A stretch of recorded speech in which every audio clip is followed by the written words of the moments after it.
that's enough from me. I'll leave you. I'll leave you where?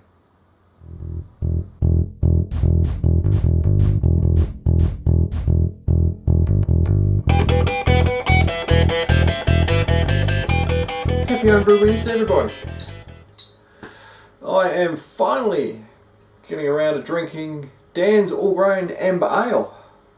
Dan sent this over to me from Australia. Dan lives in Carrara in the Gold Coast. Oh, yes. In Australia, Queensland. So, yeah, cheers Daniel. Let's give us a little crack. It's been sitting in my fridge for a little bit, actually, since last year. Lots has been going on, Oh yeah, it's pouring, whoops, bring it up to the camera, doofus. It's pouring real well. Oh, great colour. That's bottle condition. Where's the jug? There's the jug, the rest. This is a 4.8% amber ale. Cheers. Happy Homebrew Wednesday.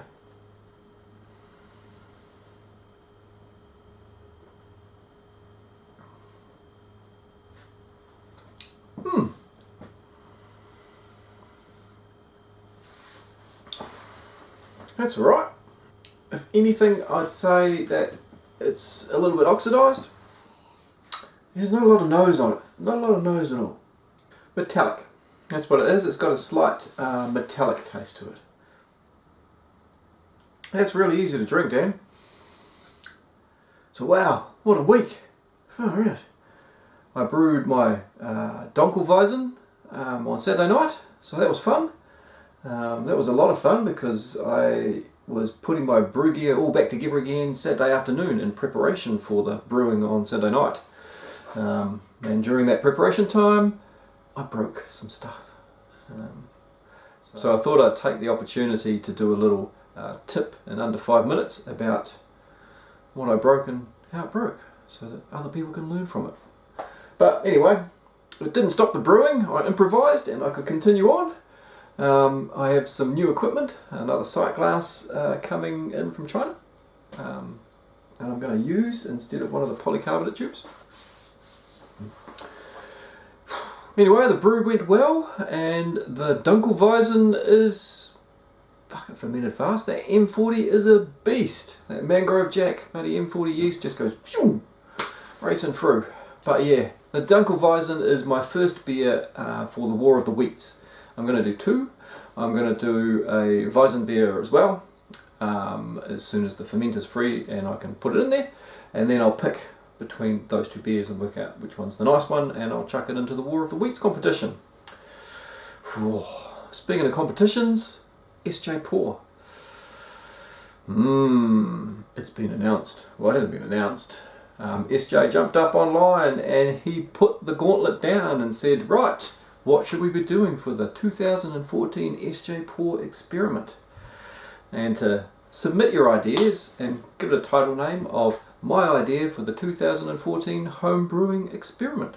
So I'll write that down in the comments, because if you haven't done one and you want to have your say, do one, chuck the video up. Go and search and have a look and see what everybody else has done. Now, I had an idea, I had a couple of ideas actually, and I'm really starting to lean towards the X factor. Brew whatever you want to brew. Extract brewers, all grain brewers, brew in a bag brewers. No style restrictions at all. Just jump in and brew your beer. A show off, show your best beer that you can have. Bragging rights. And we judge on the X factor, which beer has that X factor that's going to take it through to the next stage. Yeah. Well, anyway, that was my idea. But yeah, it's big. SJPORR experiment is getting some momentum. As I've said in previous videos, for the New Zealand leg of it, I act as the hub here in Wellington, in the craft capital of New Zealand, and I've said to all the other brewers in New Zealand that are keen on doing it to get their asses to Beervana. So Beervana is what, 207 odd days away? Something like that. August 22nd and 23rd is Beervana in Wellington. And if you're a brewer, a home brewer, a craft beer lover, somebody that's doing the SJPORR experiment would fit into that category. you'd want to go to Beervana as well. So to save on the logistics costs of the big case swap throughout New Zealand, which last year luckily we had a pilot and he could fly our beer around for us, this year we all meet up in the one spot, do our swap and walk away with them. And then we all do our video reviews of our beers, collate them and work out who are the top X Factor, who are the top SJPORR beers for 2014. But yeah, so keep that in mind. Beervana, SJPORR, big stuff. Also video. Now if you're not a brew tuber and you want to do the SJPORR experiment, by all means do it. But pick up a video camera and video what you're doing and just chuck it up on YouTube. It doesn't have to be professionally edited or anything like that. It's all about the community. It's all about just sharing what you're doing. And especially when it comes to tasting somebody's drinks, somebody's other beer, it's nice to watch that other person taste your beer, because you can learn a lot just by looking at their facial expression. You know, when they sniff and they go, oh, like that. You learn a lot. Maybe they won't write that down, but you capture that instant. You also capture that instant when they taste it. I go, oh, far out. Like the liver beer that I had a couple of weeks ago. You get that, you capture that mind blow. So if you're new to brew tubing, don't feel that it's a big thing, that it's, you know, you've got to have lots of expensive equipment. Do it with your iPhone. Do it with your iPad. Do it on your camcorder, whatever you got. Do a video. You know, it's all fun, and it's build this community up and share our experiences. What else? Counterflow, parallel counterflow.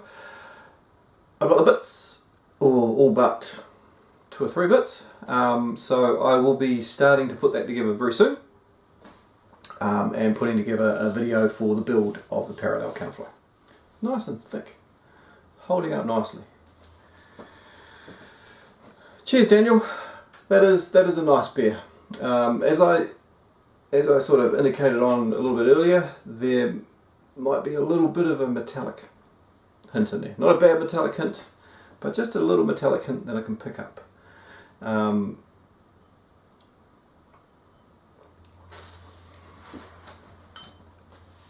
Yes, there is. There is definitely a little aftertaste of a metallic, a little bit tinny, and possibly a little bit of oxidization that's going on in there as well. But hey, it's a beer. Lots of beers have oxidization. Far out. Look at some of the crap beers that people drink, like Tui's.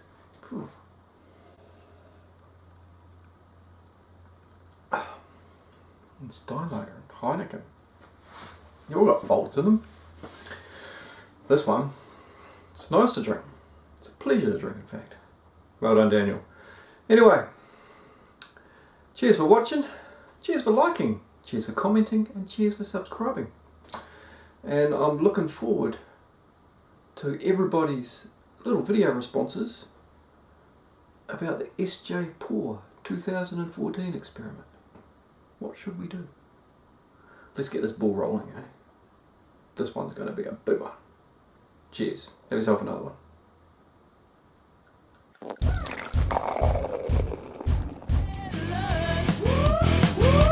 Red alert! Red alert!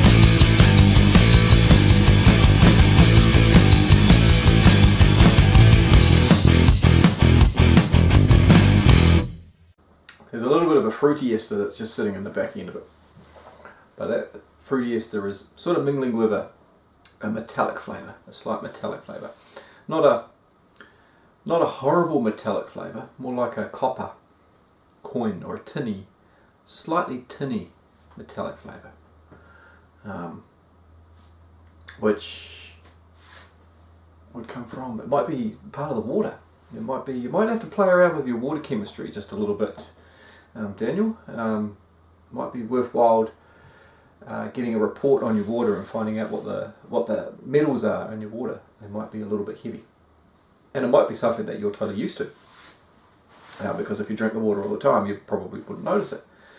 So that could be one cause of it. The other thing could be your vessels. If you've got, I don't know, any aluminium in your brew setup that you're using, or copper, or yeah, I don't know. So just check out the metals that you've got in your brew system, because that might be a cause of it as well. It's not bad. It's not changing. It's not making the beer bad at all. So don't get me wrong. It's a great beer. It's quite a sessionable beer. It's easy, really easy to drink.